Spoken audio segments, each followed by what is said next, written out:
Hey everybody, welcome back to Record-ology. This is going to be a different show.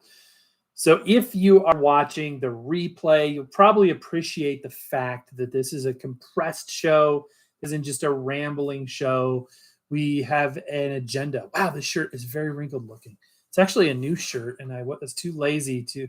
It's from Jordan on TikTok. She does the Be Kind to Everyone t-shirts. An amazing thing. You guys got to check her out on TikTok. Started off the summer shirt project where they were just doing it over the summer. She has autism. They were doing it to kind of build her self-confidence, and it turned into a major business. Now they got a warehouse and all these employees and volunteers. It's really cool. Anyhow, today we are talking about retro handheld games. I just picked this up. This is new to me. Well, it's new to everybody because it's unopened, but this is a Nintendo Game & Watch. Talk about that a little bit. This is the Zelda one. This is the newest version. They previously, a couple years ago, issued a Super Mario Brothers one, and there was some people liked it and hated it kind of at the same time. So there was some feedback that they gave to kind of make this a better thing. So we're going to talk about this, but I want to talk about retro handhelds, period. And not going to do so much vinyl on this show today. Again, this is going to be super compressed, about 30 minutes. I have an agenda. We're going to get through talking about these things, and then we're going to unbox this and review it live. I thought that'd be kind of fun. So, hey, Kyle, welcome in. Hit me up in the comments. If you're watching the replay, hit me up in the chat if you're live.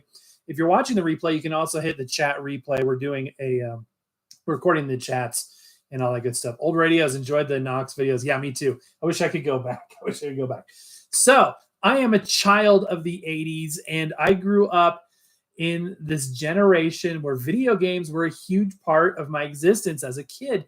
And I remember I was always sort of one step behind whatever the latest was. And my parents couldn't afford to go buy the latest and greatest. And we had a huge appreciation, my brother and sister and I, so that when we did get our hands on something, it meant a lot. It really meant a lot. It was extra special. And so the first system we got was an NES, and we got it probably in 91. So you can tell we're a couple years behind, but it was such a big deal. I'll never forget it. My brother and I hooking it up to our Montgomery Ward's 19-inch barely color television with the little tabs, not even RCA cables, and just playing the heck out of that thing. Super Mario 1 still remains one of the very few, if not the only game I've ever beat. Not good at gaming. I'm not a good gamer, but a lot of nostalgia. My friend, the rich friend, had the Super NES, of course. If I had the NES, he had the Super NES. As the years went by, I had a Sega Genesis, Nintendo 64, lots of great memories with my family, with my brother especially, playing these games. And then as I had kids, my wife and I had kids, got to reintroduce them to stuff. And when they were really young, they didn't know, that an N64 in the early 2000s was old fashioned. And eventually when they started to pick it up, we had a Nintendo 64, or we had a Nintendo GameCube. And then we had the Nintendo, it just went on from there, and even to this day, there's, they like, my son especially just likes to, game every once in a while. None of us in our family would be considered gamers, but at the same time, it's fun every once in a while. It's a thing to do amongst the other things. If it's the only thing you do, then that's, oh yeah, and Game Boy. Sergio, welcome in. Game Boy was another thing. So my friend, I remember he had the Nintendo Game Boy, and I was like blown away by the concept. Again, now it's like, yeah, it's a handheld, whatever. But back then, the idea of a gaming console, because back then they were cables and they were big and they were components, and that, there's a lot of different stuff. And it was a big deal to have one in your hands. Like, this is battery operated. 4 AA batteries is powering this Game Boy. I still have a Game Boy. Oh, I should have had these in the thumbnail. Where's my Game Boy? Oh, it's down here. So this is not my original Game Boy. This is a Game Boy Color. So he had the old school gray one with the 4 AA batteries. Again, I was really late to the party, but when I finally did get one, I got a clear one. It was there was a series of different colors, and I got a clear one.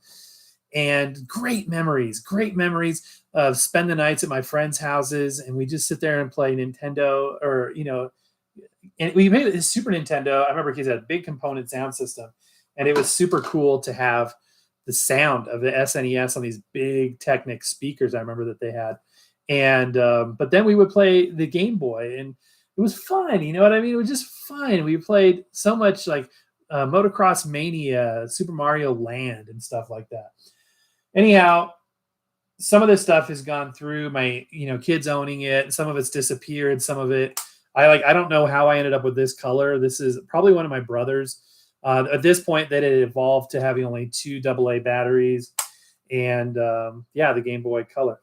So over the last few years, this is my daughter's Game Boy Advance. We got this at like a garage sale. It had a missing battery cover. Oh, battery cover was like taped on, I think, at one point. By the way, I did try 3D printing one of those. I'm still working on that project, a little battery cover. So they all went through the phase, and they had the DSs. I think our son had a 3DS, and so much of gaming now is just on your phone if you're doing like mobile gaming. It's been interesting. So I want to show you some of the stuff I picked up, and then I want to jump into a review of the Game & Watch. And I've never had a Game & Watch, kind of. Now, the Game & Watch predates the Game Boy. Like, this is what mobile gaming looked like early 80s before the Game Boy was released. And they were originally non-backlit LED or LCD screens with very primitive game on each one. You'd get a single game per. If you remember later in the 90s, there was these Tiger Electronics highly themed handheld games that were LCD, and they were not backlit. They were like $15 a piece, and they were themed after movies or intellectual properties of Disney and stuff. Kind of like that, but kind of even predating that. So Nintendo, in all their wisdom, knowing that there's these early 40s and mid and late 40s something people out there that are becoming nostalgic for their childhood, started releasing these Game & Watch handhelds, but they're upgraded. They're not the old-fashioned kind. They have modern technology. So we're going to look at that. I do want to touch on comments real quick. Again, not doing a lot on vinyl tonight. I'm really sticking to the gaming. Kyle's working on getting the Audio Technica. That's awesome. You got the Bolex old radios. That's awesome. Kyle has a Nintendo Mini. Oh, this is the Retro Mini. That's cool. I'd like the Super Nintendo one. That would be really, really cool. Paid off after 2 long months. I bet that was excruciating. All right. Thank you so much. They made hit clips. Yeah, hit clips. Tiger Electronics. I missed hit clips, but we've talked about it a lot before. The tape one before. What are the little micro cassettes? What was that called? My wife had one. I never had one. I need to find one of those. Anyhow, retro gaming. So about 2 or 3 years ago, my wife got me this. This is a My Arcade Pac-Man. And these things, most of these handhelds are less than $50. The Nintendo one I bought is right under 50. It's like 42, 43. If you get the Mario one, which is the first gen one they did 2 years ago, it's a little more. It's like 49. But these My Arcades, I think these are 29 or 35, something like that. And it may sound high, but they're very high quality. They're not just a cheapo kids thing. They're designed, I think, to withstand, kids and adults playing with them. So a lot of times you'll find things like rechargeable batteries, just high quality components. This one does run off of AAAs. I think it's 2 AAAs on each side, but a lot of them are rechargeable. This one has a headphone jack in the bottom, and it's got a micro USB. I'm not sure what that's for on these. I don't know if that's to service it. Maybe you can power it off of that as well. And it's got a really high quality LCD screen. The keypads, these are like crystal keypads. Those are clear, hard plastic. And the A is printed on the bottom. The B is printed on the bottom. And we'll turn it on. The sound quality is good. And these are just fun. And you may be saying, oh, it's only one game, though. Why? It's like that's a lot of money for one game. We'll get to that in a minute because I've got some that have way more than one game. But these ones are really cool. And they have a baseball one. And you guys know I've been into baseball lately. So I'm tempted for the baseball one. But let's look at this guy a little bit. Let's see if I can get the screen to show up. It's kind of hard to film to show this on camera. So I apologize.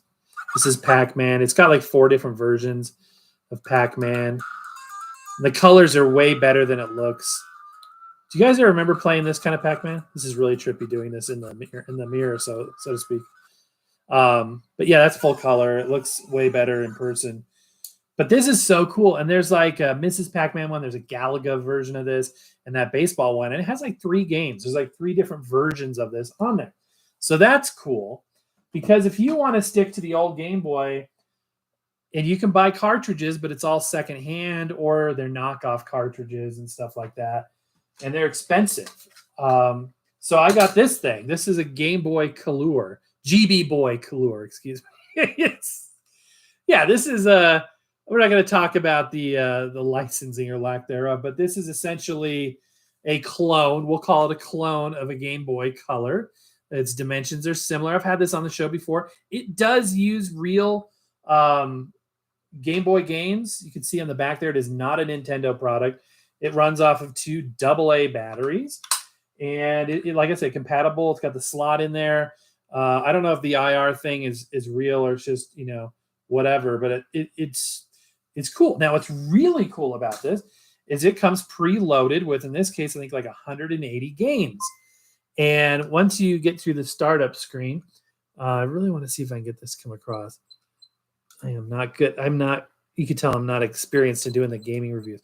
Anyway, there's like 180 different, and a lot of times they lap, but you got Mario Land on here. You've got Contra, Donkey Kong. So it comes preloaded with all of these games.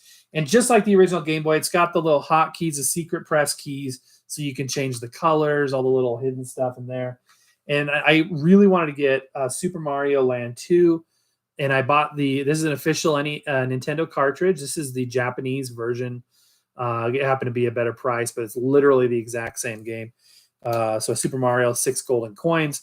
And that works great in this device. So that's a blast. Backlit screen, which the original Game Boy Color did not have. And even though they make backlit mods for the original NES, you can't do that for the Game Boy Color. I guess the screen isn't able to be backlit. So that kind of got me down the path. And then I was like, well, I wonder what other ones are out there. So I started looking and I found some more. So hold on. Before I get to that, I'm going to get caught up on comments here. I have a Magnavox Odyssey game system 72. That's awesome. Pac-Man. Evan's a fan of Pac-Man. That's awesome. That's cool, man. I can't believe you have that. Software, not the computers. Telstar. Pong. Yeah, I remember my grandpa. My grandpa had an Atari, and he kept it in a thing, like a box in the closet. And it was like my grandpa had the Atari. And I remember, and my friend did too before he got the Super Nintendo system. And I remember the cartridges looked so amazing. Pitfall. Look at all the colors and stuff, and Pong. And then you put it in, it's like 4 pixels, black and white. That's so basic. Yeah, and I get it. Not everybody is a gaming person. My wife couldn't care less about gaming, even though she did game as a smaller kid. She didn't do it, when she got to be a teenager. She was like, I'm doing, she's performing. She's a professional at that point,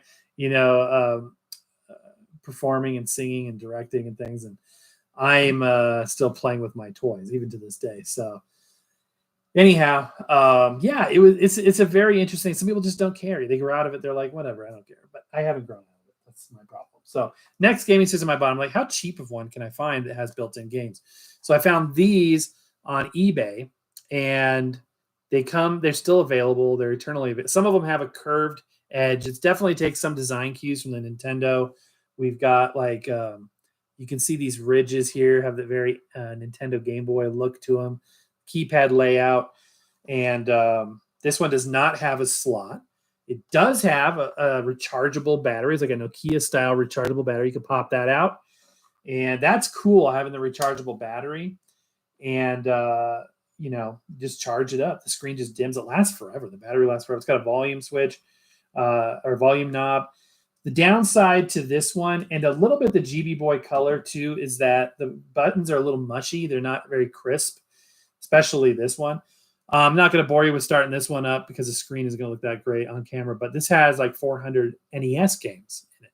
Now, it has really probably about 20 or 40 NES games, and then a lot of filler stuff that you've never heard of before in your life. I mean, some goofy stuff. And there's a full Chinese menu, full English menu, but still, this is awesome. It's rechargeable, and it was $8. I think I paid like $8 for it, so can't go wrong. All right, that leads us up to today, and the new to me. I don't keep saying new to me, and that makes it sound like it's used. It's not.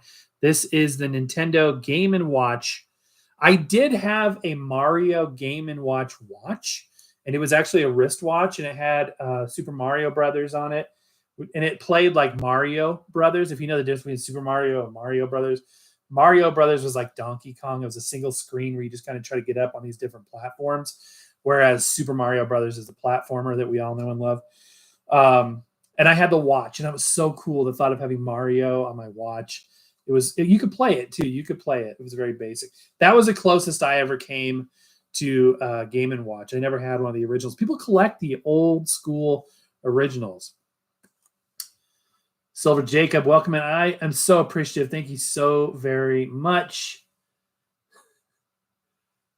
I'm the weirdest 32-year-old. No, you're not. No, you're not. You're perfect just the way you are. Say connecting a cassette player with a radio to powered speakers is good enough quality. But I say connecting a cassette player would totally depend on the cassette player with a radio to powered speakers. If you're talking about a modern little boombox and then just hooking up the audio to speakers, it's not going to make a huge difference. Unlike record players, you really do need a vintage cassette deck in order to get good sound, or a good Walkman, but those are hundreds to get a good quality one. Mid to late 90s, Sony, Panasonic. I have a Yamaha from the late, not like 1998. That's where it's at with the Dolby, all that stuff. Anything that's modern, that's a cassette mechanism, is going to have noticeably poor sound, even if hooked up to a larger system. All right. I'm not the only one that loves the retro gaming. That's cool. I have a Game Boy as well. Greetings from Mexico. Hey, that's awesome, man. Atari VCS. Yeah, and I've got a few other things like that. I had this thing that looked like a Death Star, or no, it looked like a Millennium Falcon, and it was a plug and play. You plug it right in.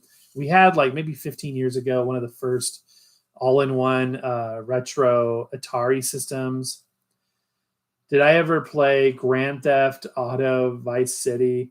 Takes place in, no, I haven't, but it's funny because I'll be watching videos or listening to music on YouTube or something that I like. And a lot of times people are like, I came over here because I saw this in Grand Theft Auto. I'm like, okay, whatever. However you get over here, welcome to the club. All right, guys, so we're going to open the Game & Watch now. Packaging just looks phenomenal. I watched some reviews on this. Again, I don't have any direct memories to Game & Watch. I have a little bit of fondness for Zelda. And the reason why, or my specifics on my Zelda tie-in, really has to do with the Nintendo 64. We had the Ocarina of Time. And that was one of the few, one of the few games that I ever really, really got into. My brother and I played that thing. And where I was really into it day in and day out for a couple of weeks. Really immersed in the story aspect. Nowadays, it's hard for me to keep my attention beyond just a couple of minutes. Some kind of like an arcade type of thing. I used to, when I first got my smartphone, a few years ago when I got my first one, I remember I was really interested in like these games where you'd have to go in and take care of things every day and collect bucks and do all this thing where you're kind of doing maintenance. It became a chore. And I was like, I don't like this. So now if I play a game on my phone, it's like 35 seconds of, while I'm waiting in line somewhere. Zelda is very much a story-oriented type of thing. So there are multiple games on this. It's got The Legend of Zelda from the NES. It's got Zelda 2, The Adventure of Link from the NES. It's got The Legend of Zelda Link's Awakening, which was a Game Boy game. It's got one of the original Game & Watch games, Vermin, but it's with Link instead of the original character. It's got a clock that you can interact with and actually, move around the characters and interact with it, and all types of clock features. I thought the idea of like a pocket clock was kind of weird. I was like, again, no direct correlation in my mind to any specific nostalgic feelings for Game & Watch, but a little bit for Zelda. So I thought we would check it out. Okay. I've done a little bit of research before this video. So some of the things I'm going to say are because of things that I watched and haven't really experienced yet. Owner's manual. Also, there is a redemption card.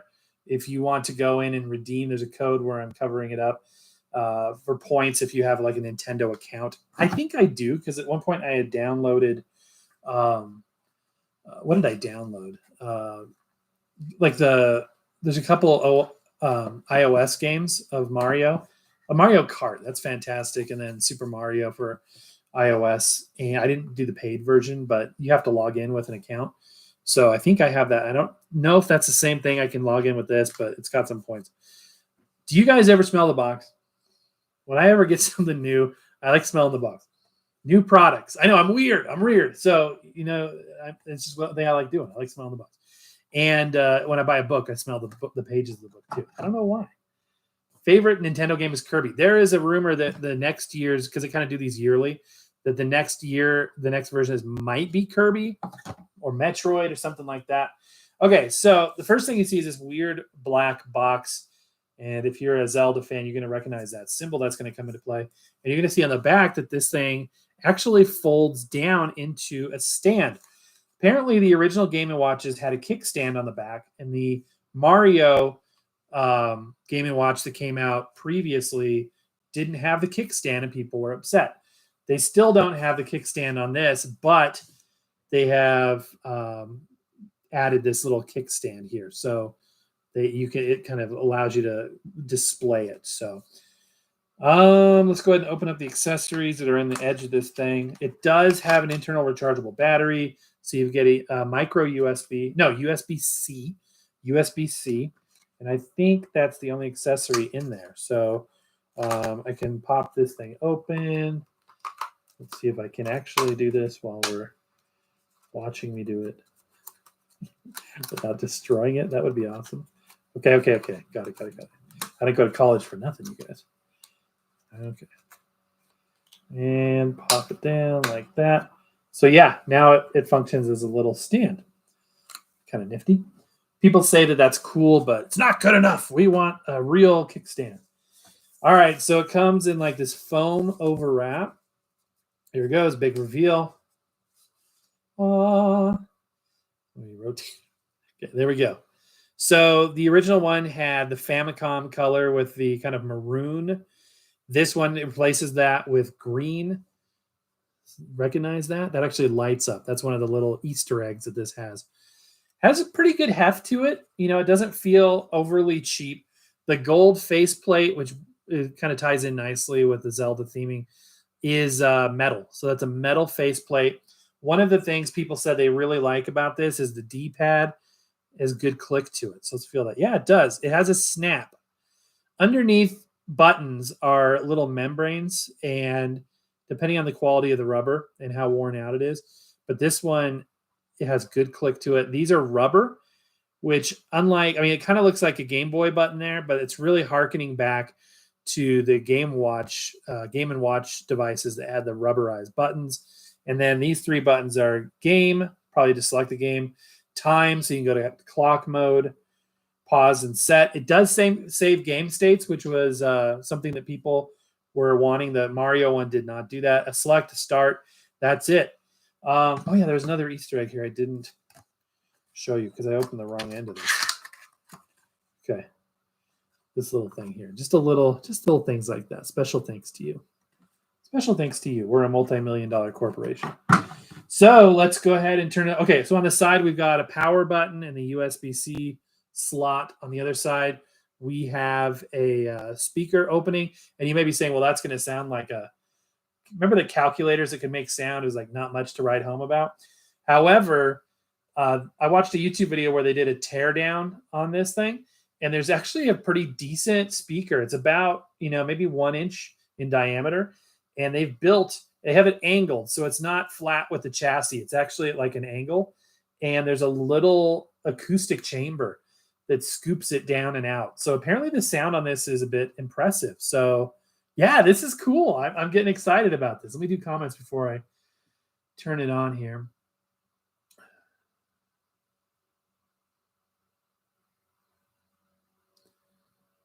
Xbox Series. That's cool.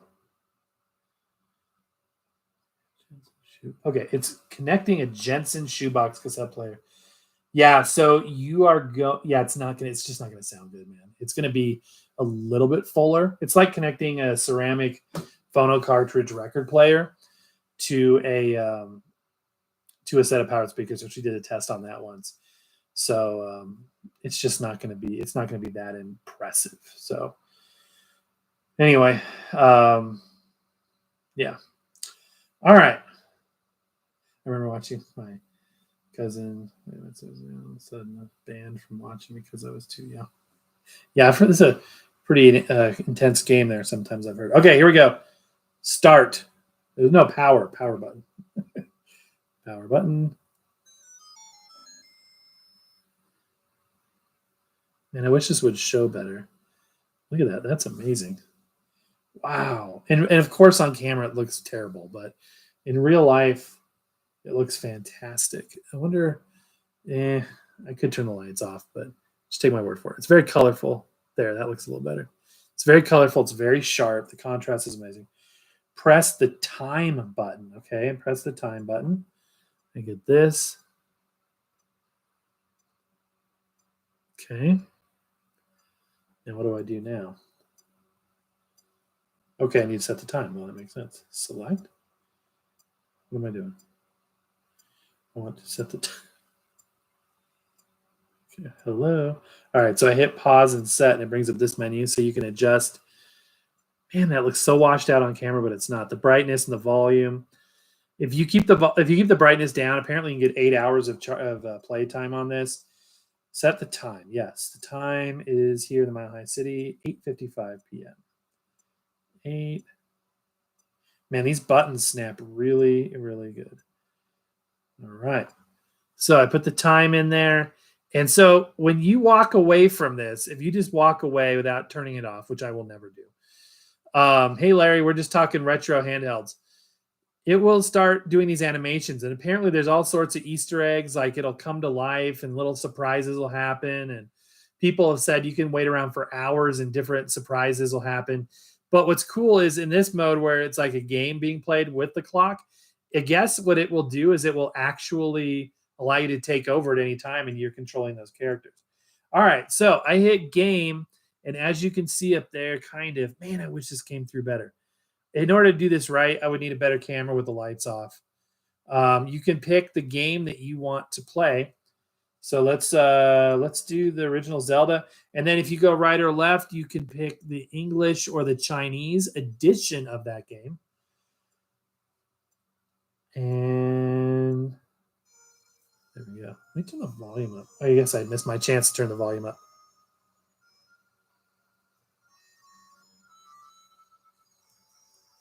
Wow. It's very responsive. The screen is very crisp and very bright. You can enter your name in there if you want. I'll enter your name. And I'll enter Record-ology. Mr. Record-ology.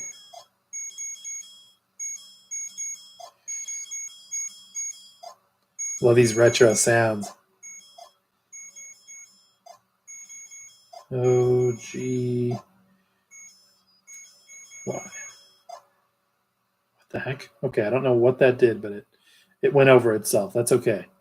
All right. So it opens up to the overworld, as it were.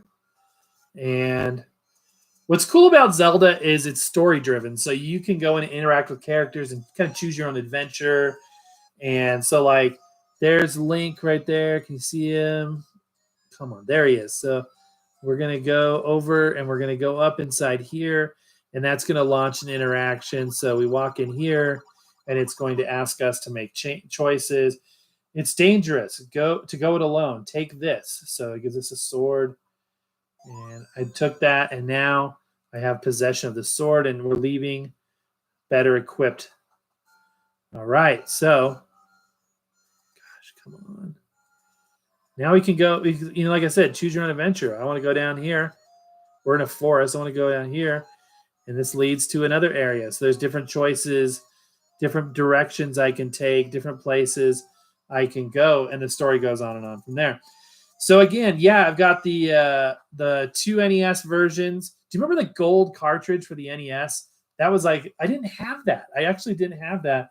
But that was like a gold standard, as it were, for gaming to have. And yeah, just super fun. So I'm excited to play this. I'm really excited. $42, and I know that's astronomical to some people for 4 versions of a similar game title. One of the things that Nintendo did, though, was they did include a lot more content in this device. The Mario one only had 2 versions of Mario, and then it had a Game & Watch game. So anyway, I love the retro handhelds. I know they're not for everybody. I know gaming just isn't for everybody. So I just wanted to share that with you. Hopefully that was interesting. If you guys are watching the replay, let me know in the comments below what your thoughts are. Let me finish up with comments here, and then I want to give you a little brief update for watching the live, a little bit of a reward, hopefully, for those of you that have joined us so that we can chat about things coming up on the show. Like I always say, I love to keep people informed with news and insider knowledge if you join these lives, because not everybody does, right?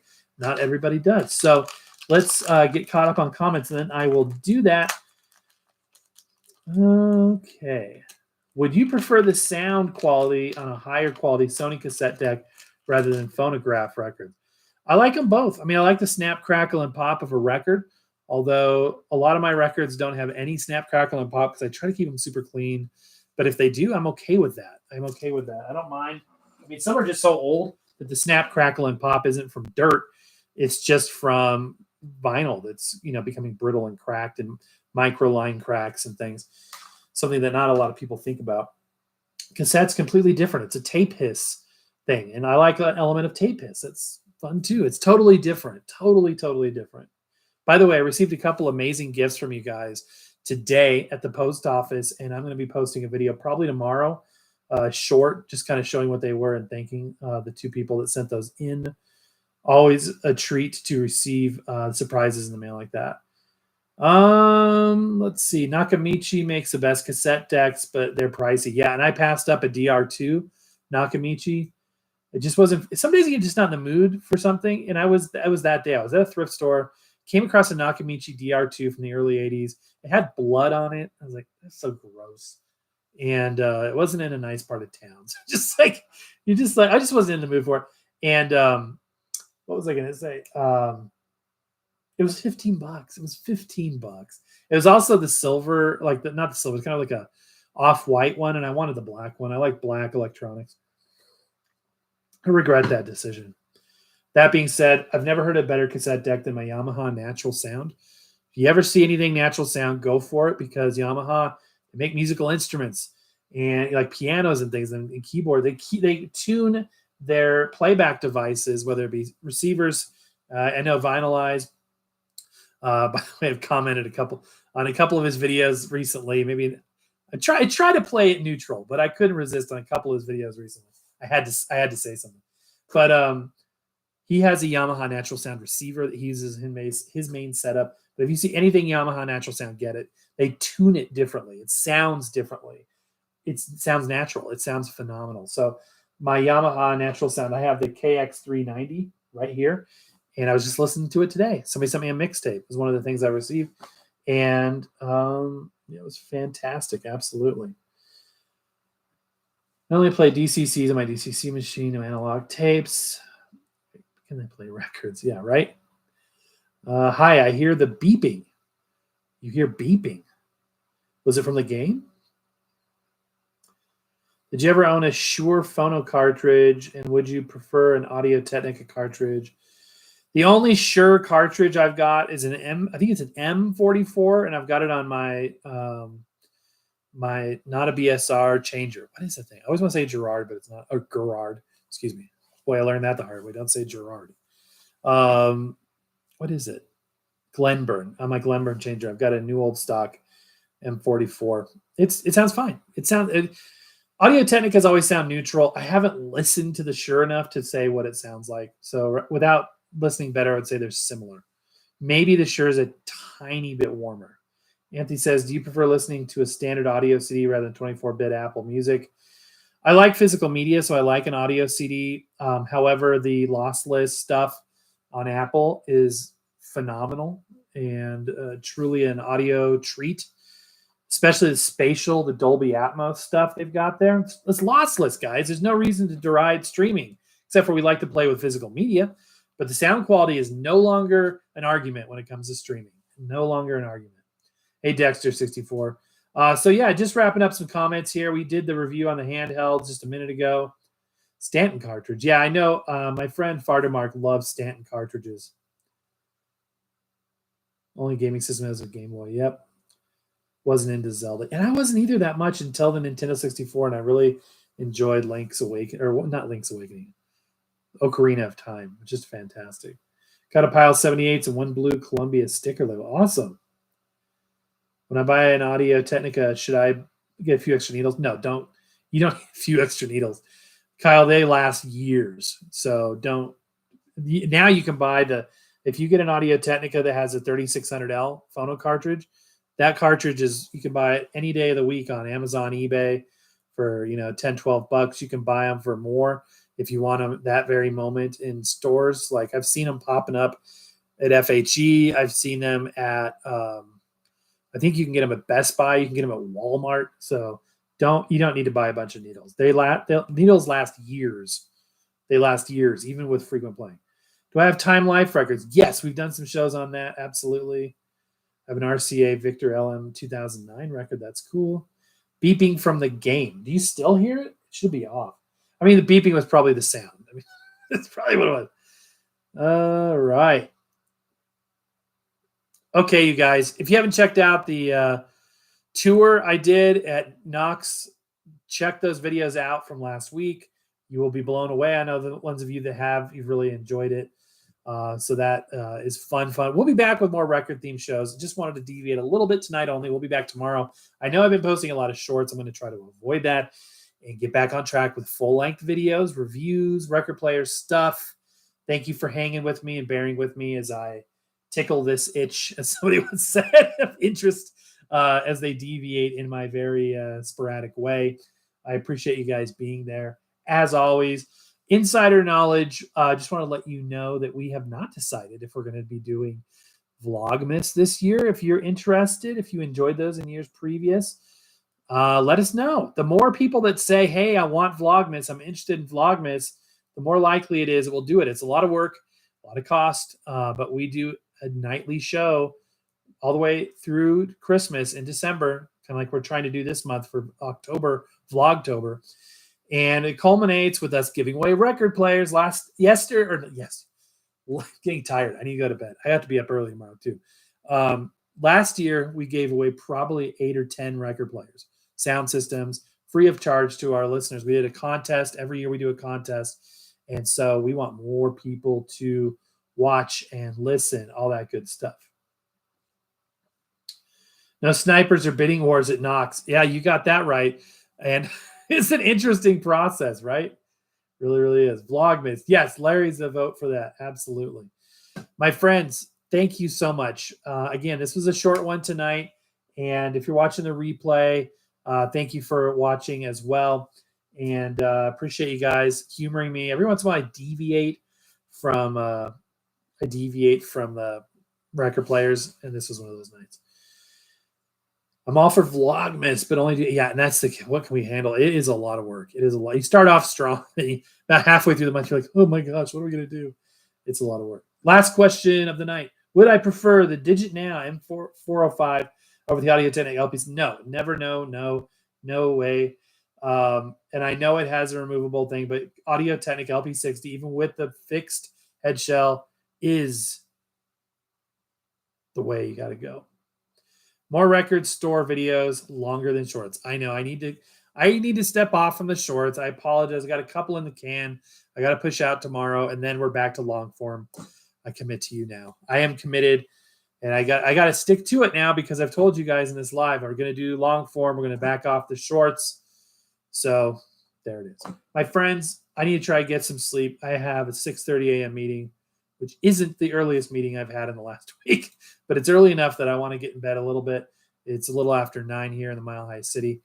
I want to thank you all. You all mean the world to me, and happy record hunting. We'll see you next time.